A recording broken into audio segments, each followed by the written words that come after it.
In today's video, I am going to show you how to create a glass distortion video effect in Premiere Pro, as you can see on the screen. The glass distortion effect can help you convey a sense of drama or energy, making it a powerful tool for storytelling and visual expression. So, let's get started.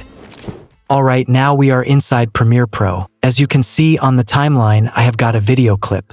Firstly, we have to duplicate this video clip one time. You can do this by holding the Alt key combined with the right mouse button, and then drag the video clip one track above.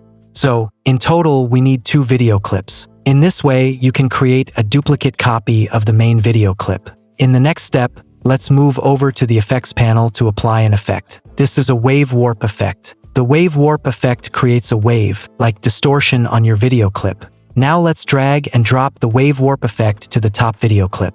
And then, let's go to the Effect Controls panel to customize the wave warp effect. First of all, from the wave type parameter, we have to select Sawtooth. The wave type parameter controls the type of wave pattern. Next, let's make the wave height parameter value around 100. The wave height parameter controls the intensity of the wave distortion. After that, we have to make the wave width parameter value around 10. The wave width parameter controls the distance between wave peaks of your footage. And then, let's make the direction parameter value around 0 degrees.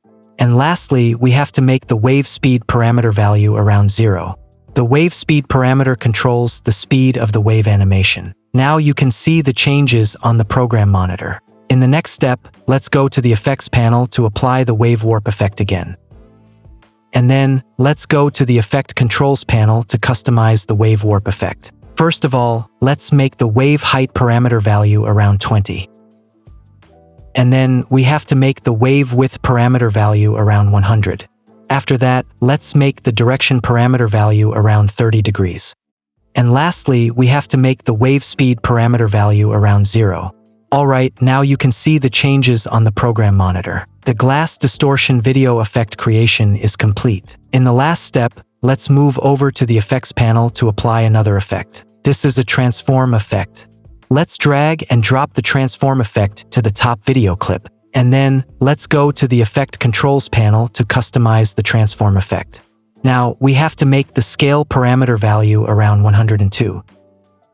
Alright, now we are done. By following these steps and exploring your creativity, you can create stunning glass distortion video effect in Premiere Pro to elevate your video projects. I hope you enjoyed the video. If you did, like the video and leave a comment.